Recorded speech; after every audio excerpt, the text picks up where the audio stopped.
Slave DiBiase.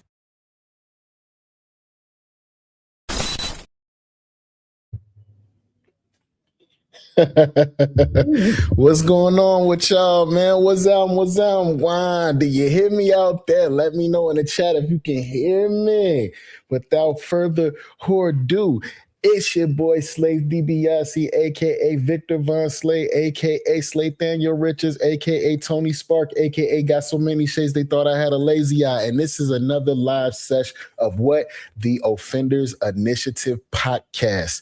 Thank you for everybody pulling up. Don't forget to like, comment, and subscribe, whether you watch this content, whether religiously or in passing or whatever. You could have been anywhere in the world for your 420 sesh, but you're here with your boy. Salute to the chat. If you're new here, let me tell you what we do here. Don't forget to like, comment, and subscribe. Once again, what's going on with everybody, man?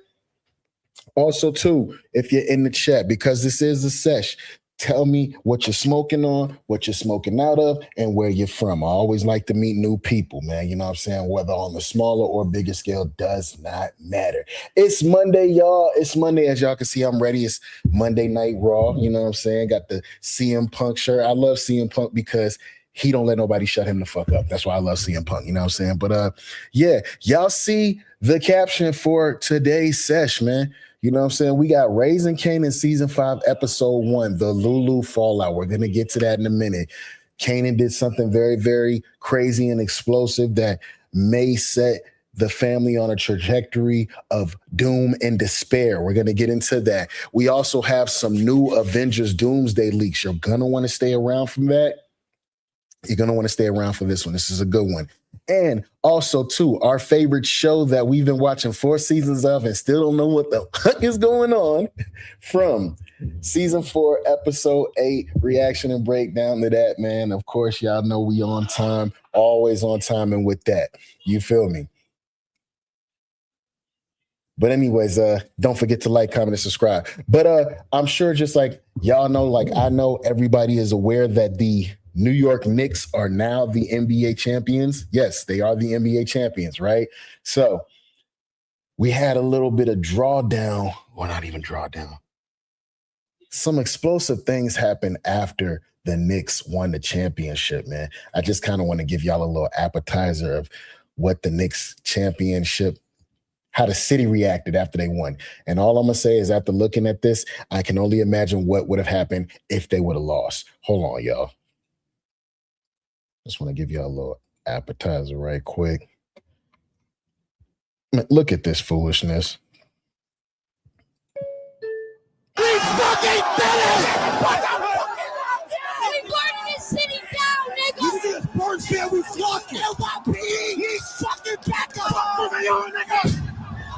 Wendy, you a dead man walking! Wendy, get ready to attack me! Jalen, when I catch you, you better know it's Pride Month. I'm gonna suck your fucking dick! I'm taking my last name to Pride Month! They got me right, nigga!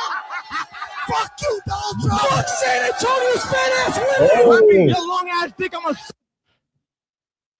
I can only imagine, again, what would have happened had they lost. Fuck it, if you want to pull up, we're gonna send you back to fucking France, nigga! Fuck France, nigga! We from USA! This is what happened when they won. I just want y'all to see this. This is what happened when the Knicks won. We have 63 arrested, 4 stabbed, 1 shot during the Knicks title celebrations in New York City. According to reports, a 17-year-old was shot, multiple school buses were set on fire, and 4 people were stabbed or slashed as massive crowds flooded the streets around Madison Square Garden following the Knicks championship victory Saturday night, according to the police. Authorities said 15 people were arrested, including a 28-year-old man accused of assaulting a police officer. Oh, yeah, he's going down. Another 48 were taken into custody and issued summonses. The chaos broke out shortly after the Knicks defeated the Spurs to win the NBA Finals. Video shows fans climbing light poles, traffic signals, scaffoldings, and buses, while fireworks were launched at celebrations attached from Madison Square Garden into Times Square. Hold on, I got more for y'all here. This is crazy, man. This is crazy. Let's see. Now, That's Batman pulling up to save the city.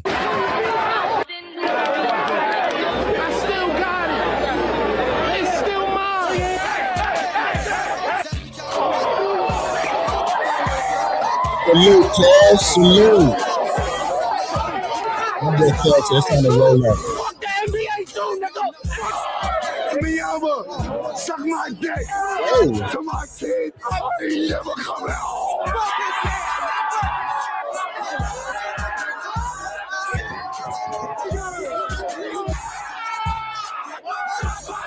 Again, I just want to know what would have happened had they not won, man. Y'all tell me how y'all feeling about that one in the comments, man. The Knicks winning the championship over the Spurs. It got crazy, man. But yeah, how many people saw episode 1?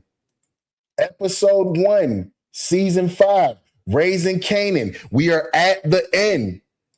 8 episodes left until we find out how we got cold-blooded Kanan from the very, very beginning, the Kanan that we know and love. How did we get that Kanan? We're finally going to get the answer in these next, now 7 episodes. Did anybody watch it? Did anybody watch it? Did anybody see the first episode? Hold on, man. We got to get to it. Salute to Stars for releasing that. It was a wild ride. I enjoyed the first episode.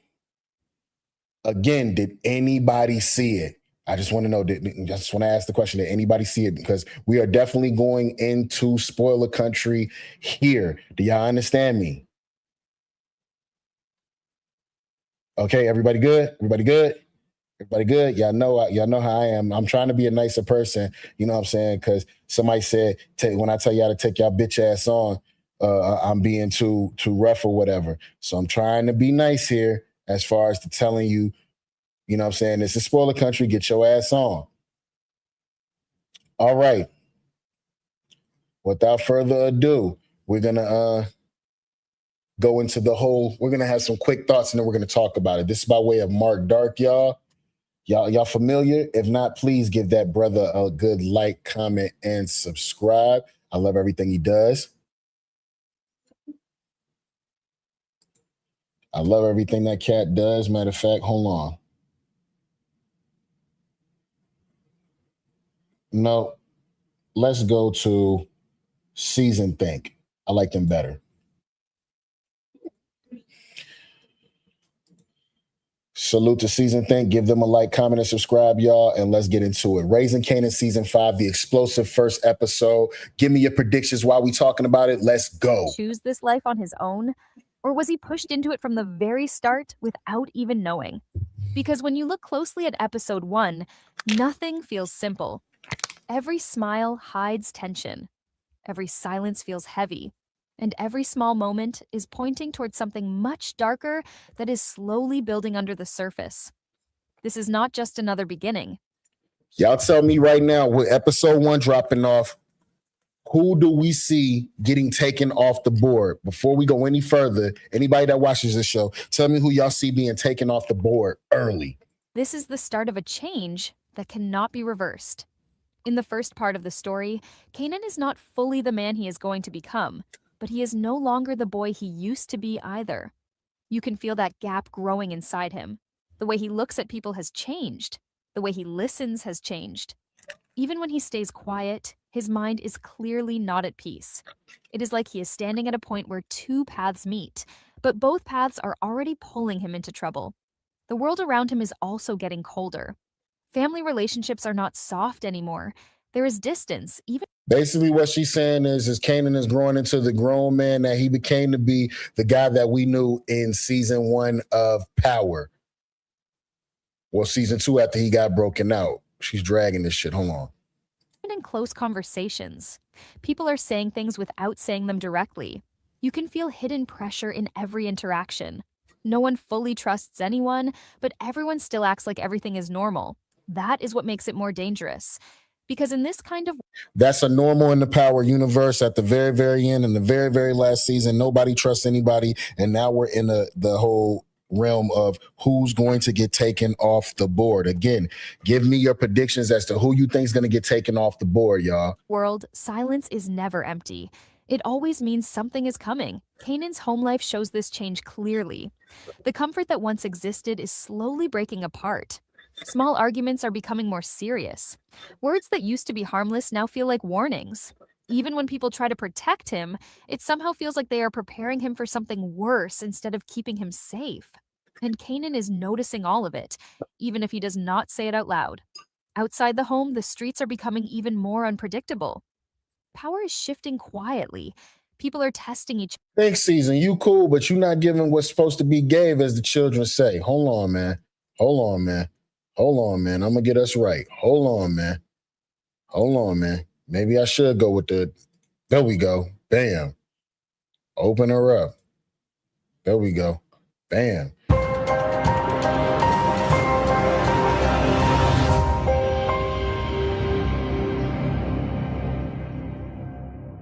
What's up, YouTube?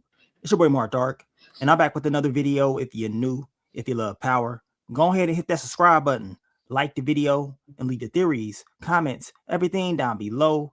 Now tonight, we're going to be talking about Power Book 3, Raising Kanan. By the way, I could have did this on Friday, and I didn't do it. I waited for everybody to watch it, so we all good here on Monday. Season 5, Episode 1. This is my quick thoughts, early impressions. Down below, I want you guys to give me your quick thoughts, early impressions on this episode. How did it make you feel? And it seems like the fan theories, the rumors of your boy, Uncle Lulu, were true. He is up out of here. Man, sad, man. You know what I'm saying? The episode started off with the death. I mean, Lulu didn't even have, 5 minutes at all. I mean, as soon as he popped up, he came in and he got dropped.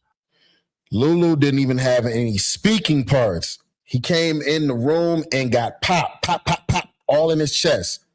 You had the security guard coming in there to help out Rock. He was going to pull the gun on Kanan. Lou jumps in the way, moves the gun.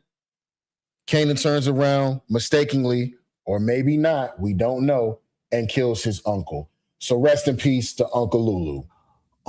And we can tell that Uncle Lulu was up out of here just based off that official trailer.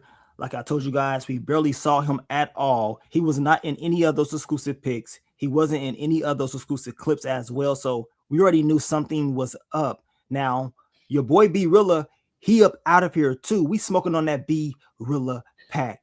Gone. Thank you. I'm gonna tell y'all something right now. Anybody that's been watching this show, the party Fontaine nigga who played B-Rilla, that was supposed to have been Lulu's rap artist that wanted so bad to be gangster, I hated his character, and I was so glad when he died in this episode. There was no need for him. He was trash. Want to be hard so damn bad. And then when it came time to do some gangster shit, I can't do it. I can't do it. That's not me. It's not me. I hate fake gangsters, man. Know what I'm saying? But man, Lou, he didn't make it. As I told you guys, this is the lifestyle that Lulu chose. You know what I'm saying? He could have easily just left. He could have did what Jessica wanted him to do with the music and got away, but he didn't want to leave. You know what I'm saying? He decided to choose this lifestyle, and unfortunately, this lifestyle ended up getting the best of him. And Marvin, he was sick. The sad thing is, Marvin doesn't even know who did this. And when he finds out, which we know he's going to find out, he going to beat the brakes off of Kanan. Now, quick thoughts, early impressions on your girl, Rock. She did exactly what we thought she was going to do. You know what I'm saying? She's going to protect Kanan at all costs. No matter. Okay, so let's talk about it. The fact that Rock was standing right there when Kanan shot Lulu. A mother's kind of love will make you lie for your child. Your child will be a whole murderer, and you'll lie for them because you had them, because you love them and you had them. This might be the biggest secret to possibly, once it gets found out, it will tear the Thomas family apart. The fact that Kanan killed Uncle Lulu and Rock covered it up. This might be the biggest secret to tear their family apart. And I have an early prediction that either Uncle Marvin goes to jail, or maybe Rock kills him in order to protect Kanan. We could see Uncle Marvin dying too. Crazy shit, right? No matter what. Now, I talked about this in my Kanan and Rock video a few weeks back, and I told you guys, Rock is not really trying to go at Kanan for real, for real. Know what I'm saying? She is, but she's not. She's pretty much letting him know, like, look, I can really be your enemy for real, but something is holding her back, and that's because that he is her son. She really loves her son, and she still wants to protect him. Deep down inside, she blames herself for all of this. You know what I'm saying? So what she is seeing, Rock should blame herself for everything that's going on between her and Kanan. She done lied so much. She had Uncle Lulu kill D-Wiz. She killed his father right in front of him. You didn't really even give him a chance to find out if he wanted to be, if he wanted the man to be in his life. And you took him out. You took him out. Who was he to believe that you wouldn't take out Crystal and Famous?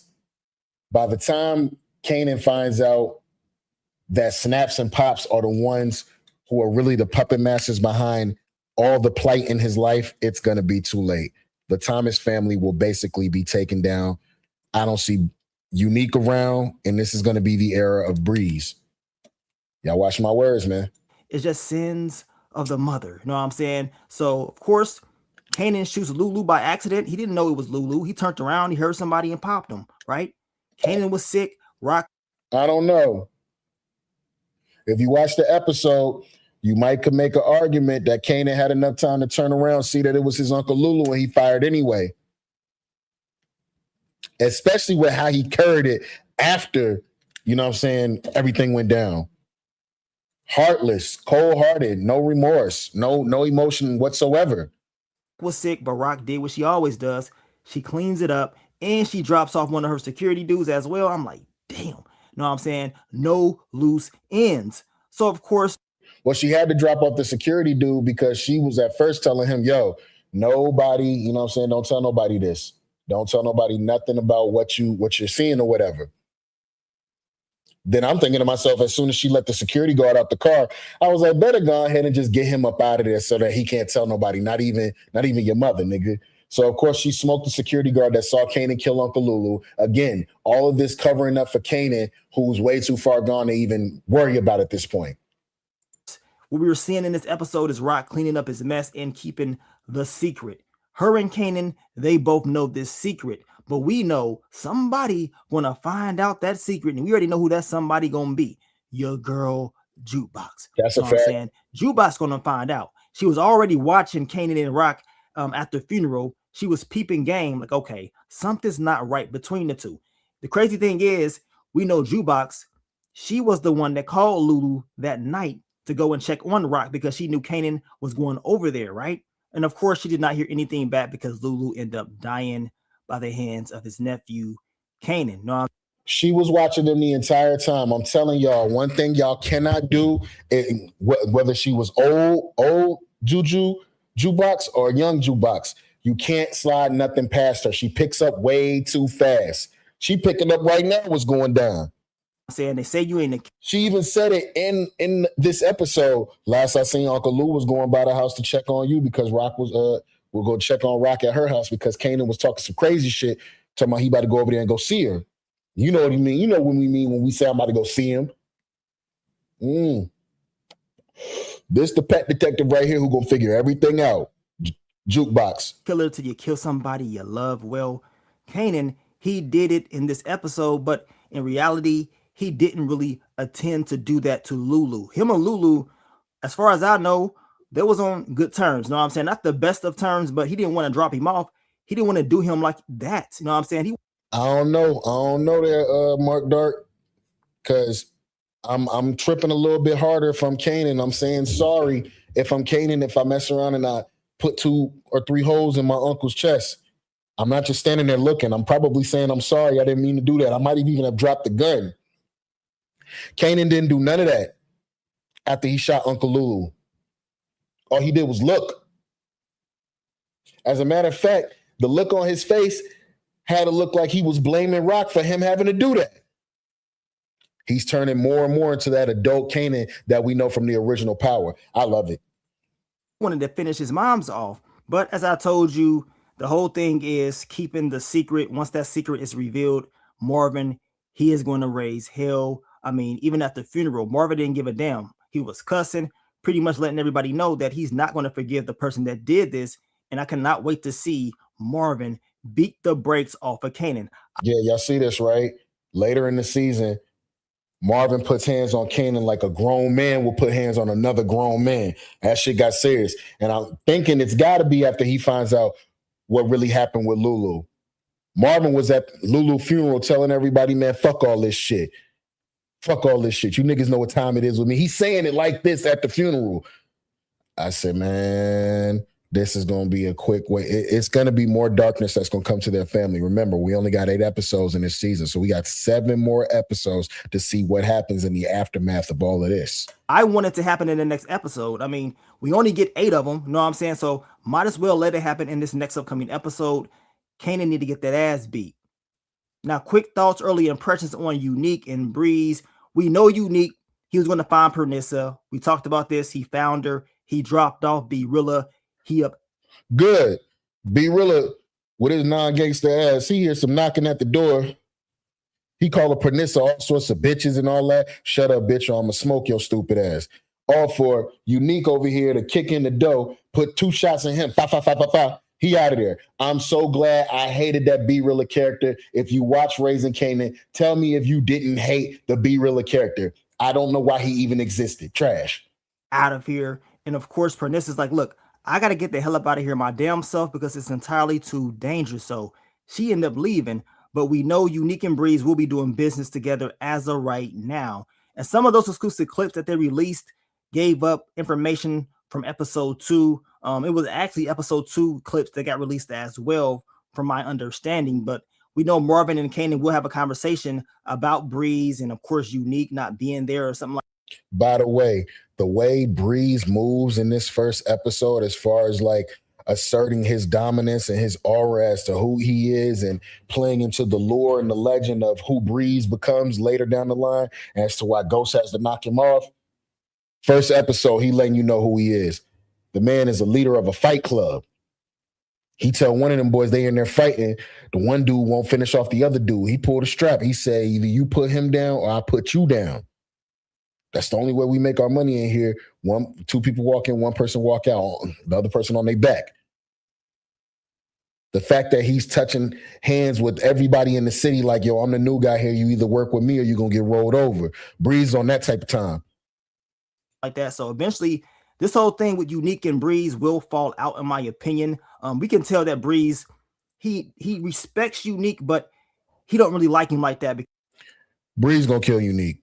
It's only right. He gonna be the one to knock him off and get him off the damn board. I think if they have a situation where we get to episode 4, then they have a 2-week or a month or a 2-month a 2-month break like Power is known to have. If we get a break somewhere in between here, that episode 4 cliffhanger, which will probably have something to do with him dying, Unique, it's going to be something crazy. I'm here for it, though. Because Unique is in his way. And we can tell that Unique feels like he's the OG and he doesn't really want to be listening to no damn Breeze because he been doing this. You know what I'm saying? As he said in this episode, I've been doing this. Like, you ain't my boss. We supposed to be partners. You know what I'm saying? So that whole thing is going to blow over. The only reason that they're working. Y'all got to remember, when the original Power comes around, you don't hear Ghost and Tommy talking about no Unique nigga. He's gone. He's a thing of the past. They talking about Breeze.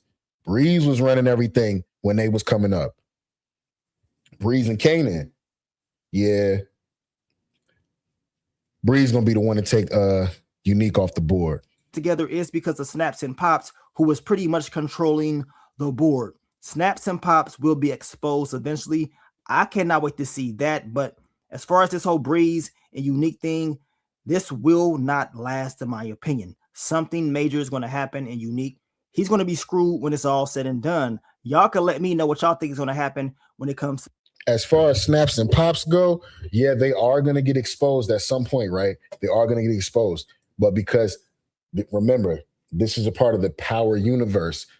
Breeze is so greedy and in a need for power, he'll come together with Kanan, somebody that he feels like he can manipulate because he's younger, to doing the same thing that Ghost did with Tommy. You know how Ghost had Tommy thinking that he was a boss too, which he was, but everybody really like answered to Ghost.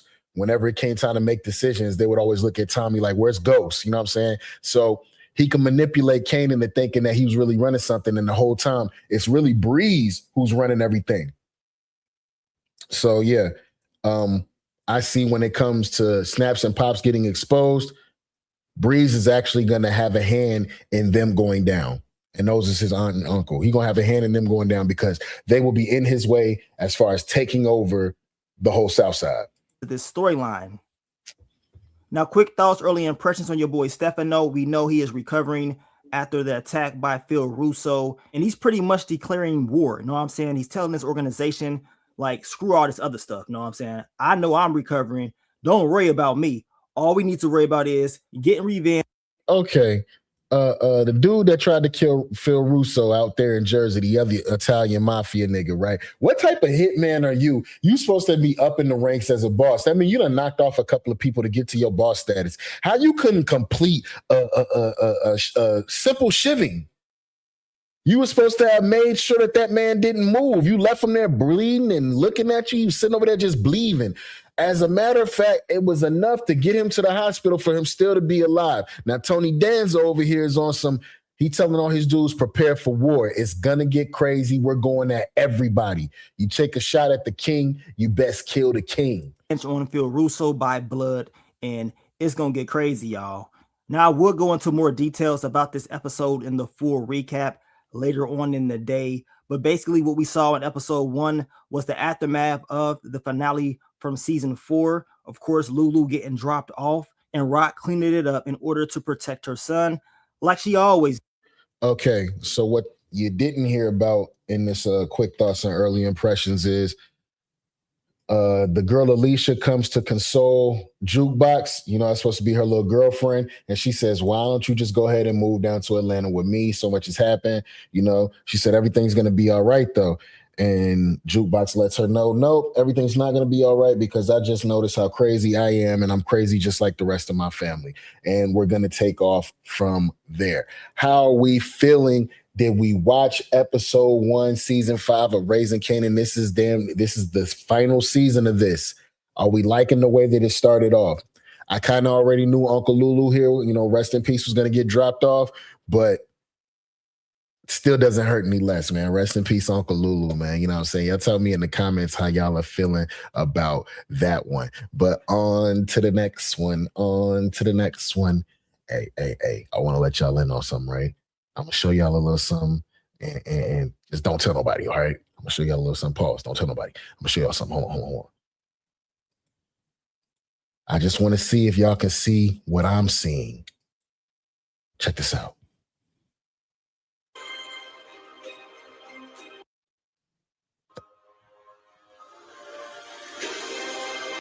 So supposedly, y'all, if you're following along with what I'm showing y'all right now, supposedly there is a leak. There's leaks of a new scene. This scene right here that we're looking at from Avengers Doomsday. I'm going to see if I can find a better version of it for y'all. Hold on for a second, y'all. Hold on for just a second. Yeah. So this is supposed to have been a leak scene. VFX workers. Somebody didn't do their job. Somebody leaked something. It's a little crazy, and a lot of folks are saying that this scene might just be real. I want to see if I can get a longer version of it. Yeah, is that it? Hold on. Yeah, this is it. All right, hold on, y'all. We're gonna see. Just don't tell no motherfucking body. Do you understand me, man? Don't tell nobody, man. They're gonna get on my channel, goddamn. Hold on. This leak scene. Hold on, y'all. Don't tell nobody. Shut the fuck up. Don't tell nobody, man. Now there's no.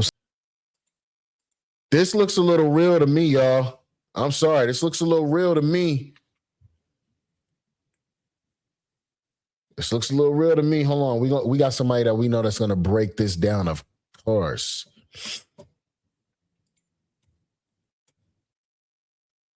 We got somebody that's gonna break this down.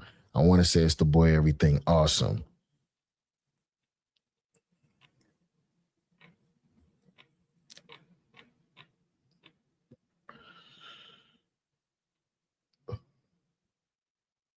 Hold on.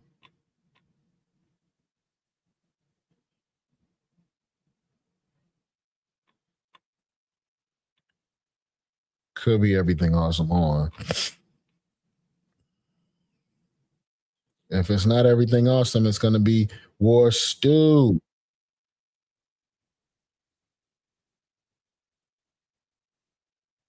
I'll give him a like, comment, and subscribe. Allegedly, the Avengers Doomsday parts of the alleged CinemaCon footage that was shown leaked online. And after that, multiple other alleged clips had leaked online.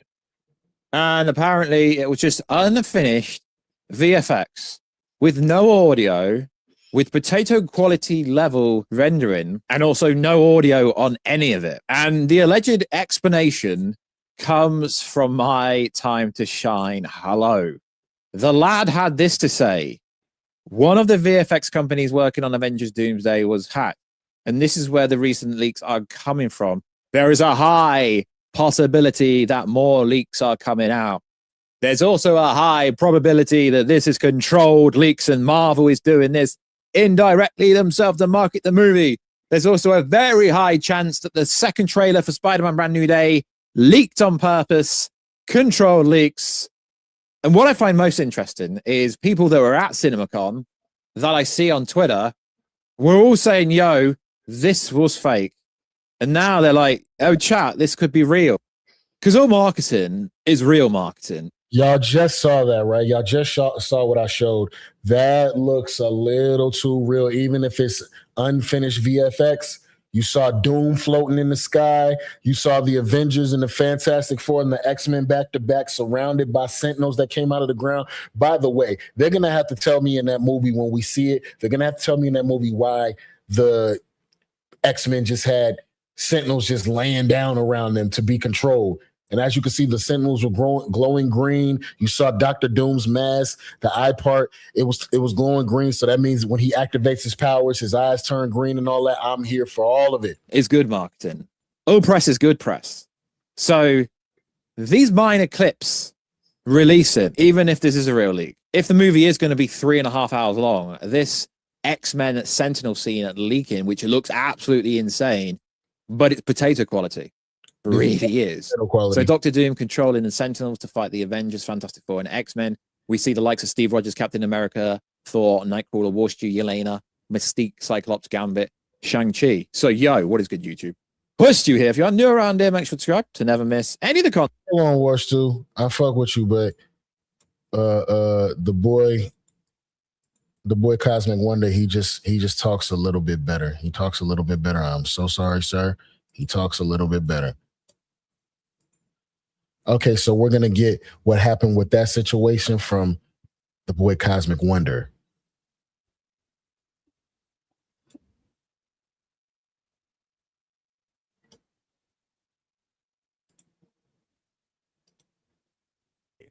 Apparently, all of what we have been hearing over the last couple of days is very real.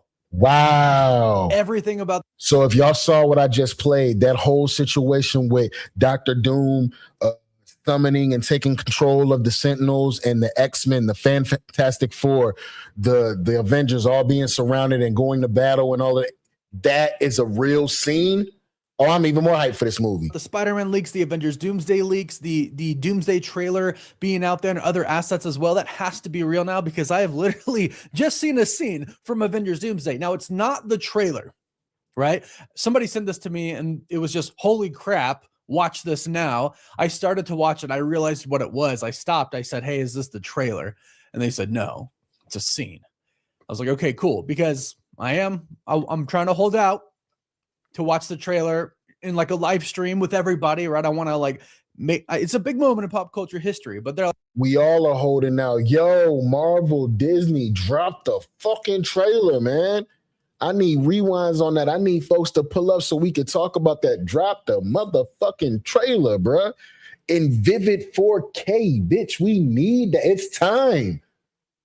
Look. So basically, I'm thinking they're going to drop the trailer after Spider-Man Brand New Day hits theaters. That's when we're going to see the Avengers Doomsday trailer. It's going to be after, or it could be right before Spider-Man Brand New Day. no, it's just a scene. And then they told me what I'll tell you is you pretty much knew this scene was going to happen. It's inevitable. And you've heard a lot about it. I've actually talked a lot about it, but I'm going to divide this into two different parts, a non-spoiler part, spoiler-free first half, and then spoiler second half. The first part, I just got to say, it's very blurry, but holy crap, you can tell what's happening, and it's freaking awesome. I will say that. And this is blurry with watermarks over it and everything. And the account that posted this is gone now. Gone, right? So I haven't found any leaks on this. Like I said, somebody screen recorded it, sent it to me. I have it, but I'm not going to show it again. We're not going to do that again. We up out of there. We did what we were supposed to do, and we got up out of there. I'm of course not going to post it or show anything because like accounts are getting taken down and this is like legal action at this point, right? This isn't like, oh, hey, someone's reporting on something. No, this is like real. It's confirmed real because accounts are getting literally taken down online. But I will say, holy crap, I am not worried about Doomsday anymore, like at all, because what I saw was this sucks. I might have to go in and cut this out. Sucks. Trash. Literal peak. Like literal peak. And if this is just, it's not like the ending, it's not like a final battle, anything like that. It's just a scene, which I'm guessing probably happens in the first half of the movie, probably the latter of the first half, but the first half of the movie. And it was crazy. You know, it was, I will say it's just, you know, no cameos, no nothing like that. It was people we know are going to be in the movie. But I mean, the trailers have shown some of them together already that we've seen. And it was kind of just like those trailers essentially combined into one. So there's that scene didn't look nothing like no trailers combined into one. That looked like a specific actual scene. The best description in a non-spoilerly way, right? You had the X-Men and the Avengers and stuff, and it was honestly just crazy. But the sequence of events that I'm about to talk about, I'll give the spoiler warning before I go into it. But the sequence of events that were happening are just crazy. I'm replaying it in my mind. I watched it only a couple times, but it's amazing. And now I'm actually worried for Doomsday for a completely other reason now. I don't want all this stuff. By the way, I think that scene that we saw leads into Cyclops going completely Omega and taking off his visor to take out the rest of these Sentinels that might be, you know what I'm saying, overwhelming the combined might of the Avengers, the X-Men, and the Fantastic Four. To get out. Sure, I love talking about it. I love speculating. I love hearing reports about it. And some of the reports that we've been hearing are confirmed true by this scene. But yeah, I have a feeling kind of what they showed in this was shown at CinemaCon. Like some of the footage from CinemaCon probably showed a decent amount of what's leaked online. But I'm worried because obviously somebody has access to Marvel. And I wouldn't be surprised if this is the same person who's doing Spider-Man Brand New Day, who is leaking all that stuff. Somebody's going to get fired when they find out who did this. So I really hope, I pray that the full movies don't get leaked, that's crazy. But Marvel's on this really quick. They're taking it down, but people. All right. At this point, we got to do some sort of policing. No more from that movie can get released. No more from that movie can get released. That scene alone was enough to let me know that this shit's going to be crazy. I don't need no more. We don't need any more fanboys, leakers, hackers. We don't need no more. We don't need no more. We'll get them. They screen record them and they post them. And once it's out there once and somebody sees it, the internet has it. So I will say for the final here of the non-spoiler section, it was amazing. So going into the spoilers now, if you don't want any spoilers, go away. Click away. And I understand. I'm not judging, but I'm getting into it. Here we go. Oh, man. This was the Avengers on the X-Men universe. It looks like they just stopped fighting. It looks like the Avengers just stopped fighting the X-Men, right? And the reason that they stopped fighting is because of Doom. Doom is there, looks awesome. From what I could tell, again, it was very blurry, but he's there. We see the mask. It didn't look like there was any like any eye coverings, but that could be because they're going to add more special effects in a bit to it, right? For the final version. Right. It looked like Doom was on the floor. So maybe they fought Doom. Maybe somebody took him on, maybe Thor, something like that. And he gets up and you see the green. We're going off of that context. It looks like Thor and Captain America might have 2v1 Doom, and he might have been playing around and they kind of got the best of him a little bit. Magic start to come from him. And then all of a sudden you see Sentinels just rise up from the ground. Arms come out. They push themselves up. Green magic surrounding them. There's one point where Doom is standing in the middle and you see them rise behind him and you just see the hood and the cloak and the green magic. And then you see basically all of the heroes assemble. It's like the first Avengers movie where we get the circle scene with the Hulk roaring and everything like that. Right. Black Widow's, reloading and everything. And it's basically like that. And it shows the X-Men, the Fantastic Four there. It shows the Avengers. It shows the Thunderbolts there with them as well. And it kind of just goes through it. And it's beautiful. And it's so blurry. It's so blurry. You can make it out. Like Shang-Chi is... It's really, really chopped. We'll say that. It's chopped. You can make it out. You can kind of see everything that's going on. You got...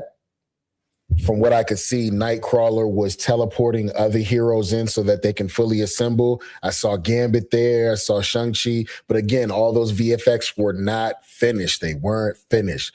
But salute to whoever leaked that. If, Marvel, wanted, a few more asses and seats, this leak definitely helped. But leakers and hackers, we don't want no more. We don't need no more. This is enough. We're coming to see the movie. Please don't give us any more of the movie. Please don't. Please don't. Yeah, tell me how y'all feeling in the comments about that one. But on to the next one. Yeah, more from our favorite show that we have no idea what's going on. Yeah, it's from season 4, episode 8. We still don't know what's going on, y'all. They trying to piece shit together. But I will want to ask y'all this.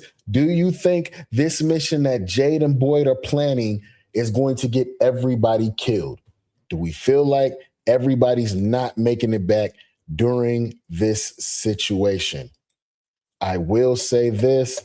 If they go with this plan, this is going to be the reason why nobody trusts Boyd or Jade anymore. And it could lead to Jade getting killed as well. Today, we're going to react to Brain Pilot. He's going to break everything down. This was actually a pretty dope episode. Don't forget to give him a like, comment, and subscribe, and let's check it out, y'all.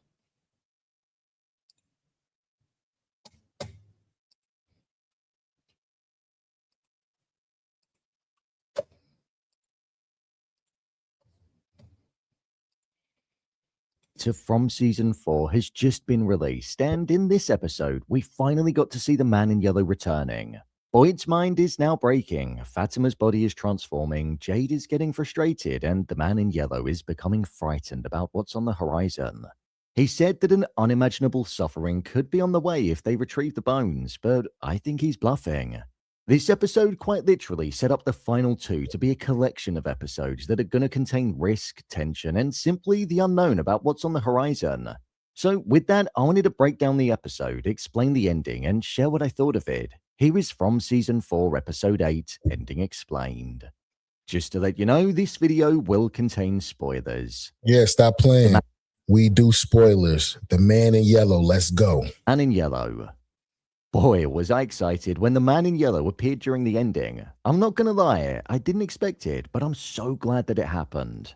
Throughout this episode, we saw that Sophia was up to something simply because she took the yellow jacket from Boyd's office and I don't know what's going on with the Man in Yellow. I feel like maybe this cycle of people that are stuck in this time loop are doing things that they don't normally do in the other time loops, meaning they're closer to going home than any other cycle has ever been.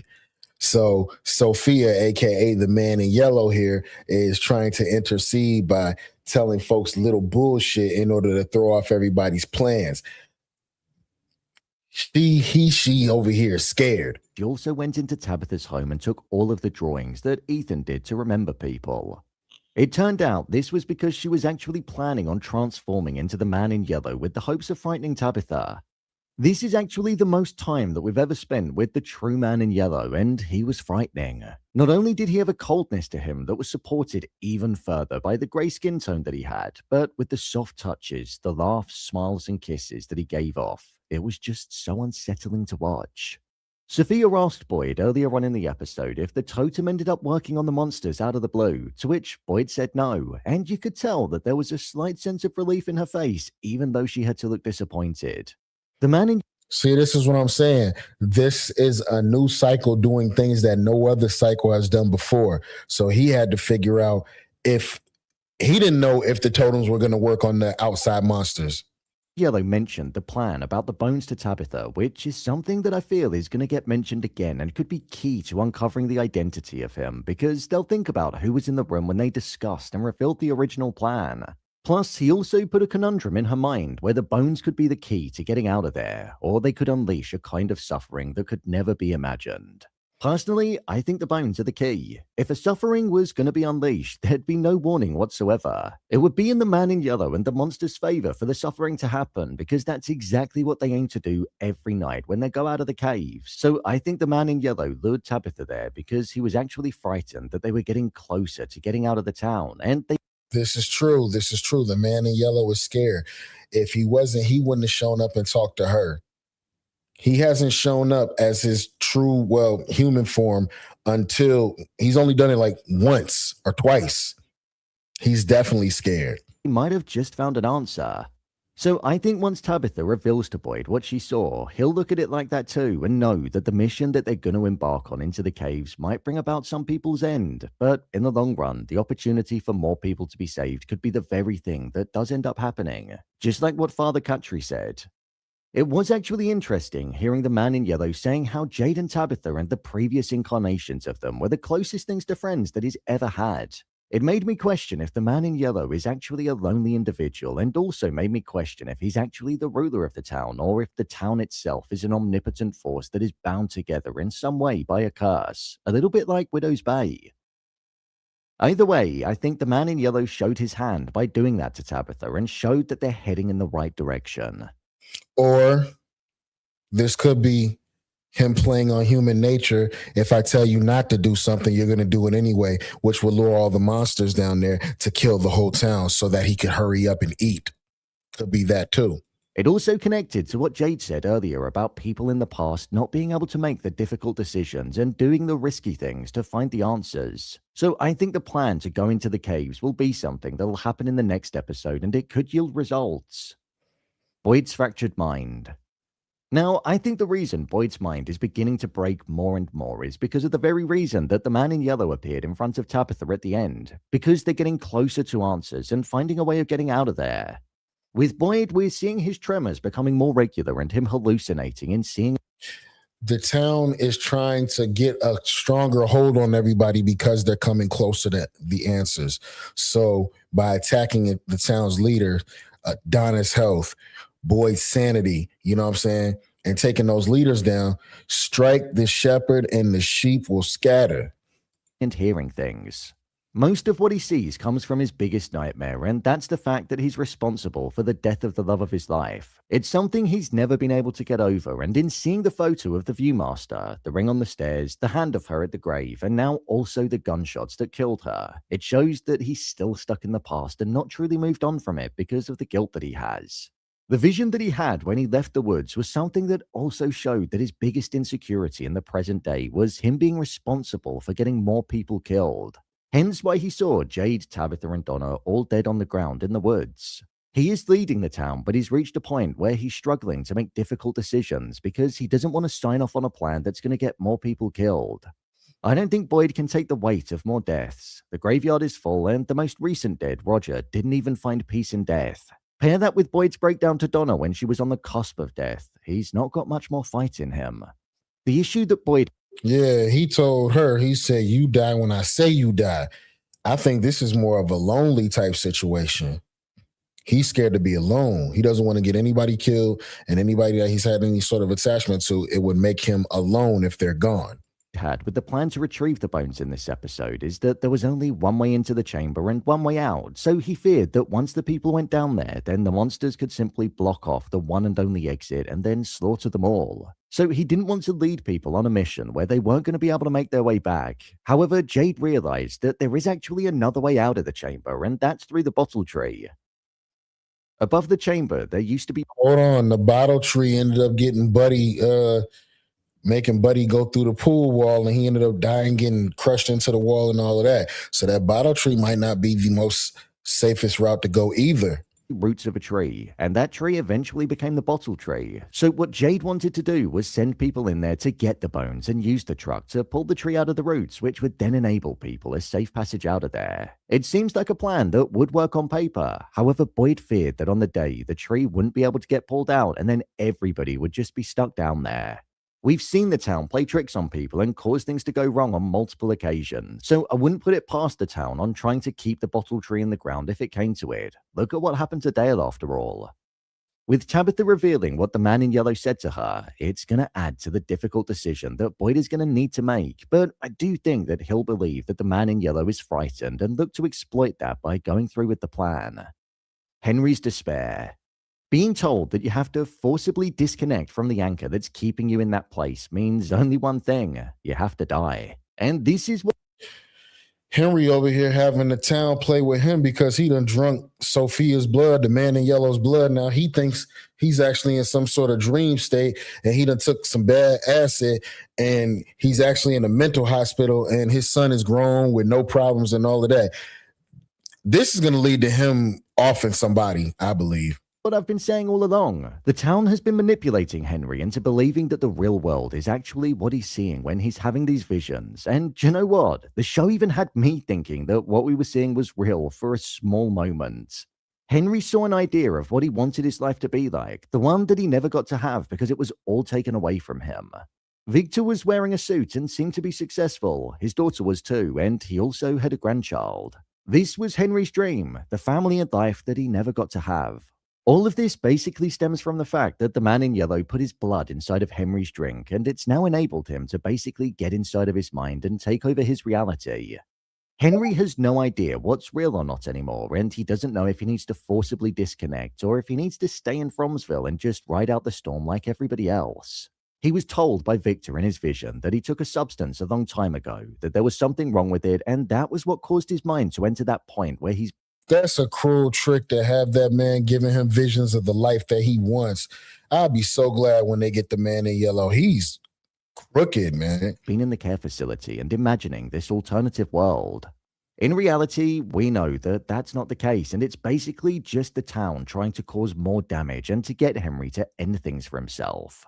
I believe Henry is going to die, and whilst the plan might end up being successful in retrieving the bones, the death might not occur there, but it will occur at Colony House when he walks off the roof of the building. A couple of episodes back, Vic... Hey, he gonna walk off the roof? Dang, brain pilot, you think he just gonna walk off the fucking roof and break his neck? Sheesh. Said to Boyd how many years ago somebody once walked off of the roof, and I think Henry is going to be the person in this cycle to do that. Otherwise, why was it mentioned? Henry is going to believe that the perfect reality is waiting for him on the other side because that's what he believes is real, and sadly, he's just going to perish and become one of the other trapped souls in Fromsville. Henry's performance in this episode was actually really strong, and when he returned and said, "Take me back," that hit hard because you could really feel the emotion in his voice and the sheer despair that he had over not knowing what to believe anymore. Fatima's transformation. Following Fatima connecting to... Y'all remember that lady in the kimono that was telling the dude with the one eye to kidnap Fatima and all of that? Do we feel like Fatima could be transforming into a creature like her? Smiley in the previous episode and her saving Kenny because she caused Smiley to become confused. In this episode, we saw the aftermath of what she went through and how it impacted her.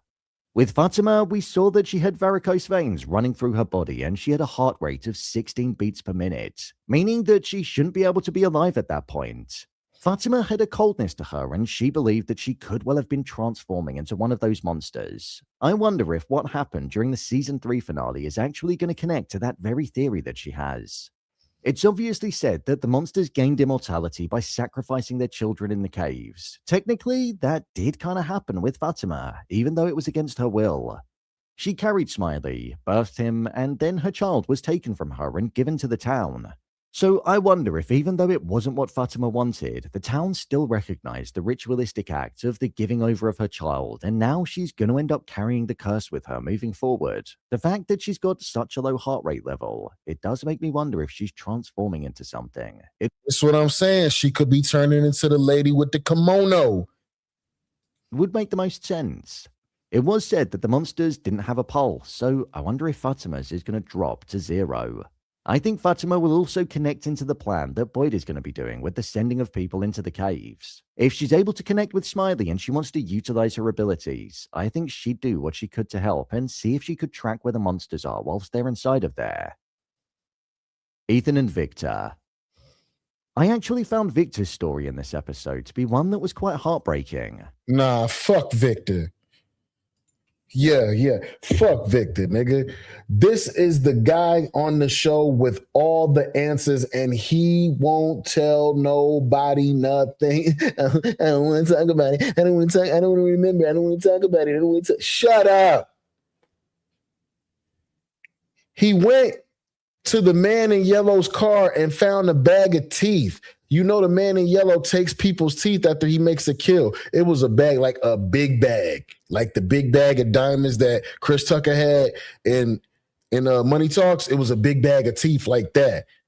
That's how many cycles and people he's taken out.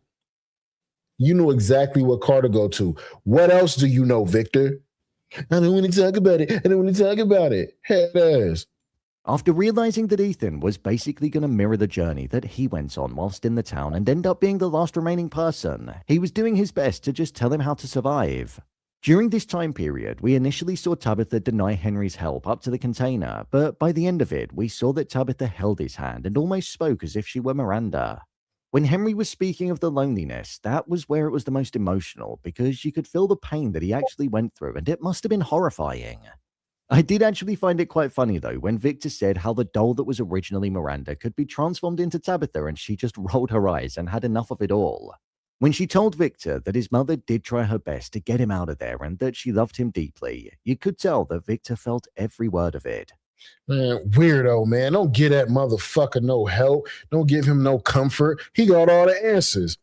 This character right here probably could have got them home 2 seasons ago. The touching of his hand showed that Tabitha was now actually going to be there for him, and he actually felt in that moment he was speaking with his mother, hence why he continued holding his hand up. My review of the episode. I really enjoyed this episode. Whilst it didn't have the action, that was fine because last week was pretty action-filled right at the end. Okay, man. Okay. How y'all feeling about that episode, man? How y'all feeling about that episode? Did you watch it? Did you get any closer to feeling like you know any more about what's going to go on? Because again, next season, season 5, will be their last season as well. Y'all tell me how y'all feeling about that one, man. This was a great sesh. I'm definitely fried, dyed, and laid to the side. You know what I'm saying? And we're going to keep up with these television shows and more Avengers Doomsday, MCU, DCU leaks, and all of that. Anything that I'm into, man, we're going to talk about it right here during the session, man. It's your boy, Slave DiBiase. This was the Offenders Initiative podcast, and we're out.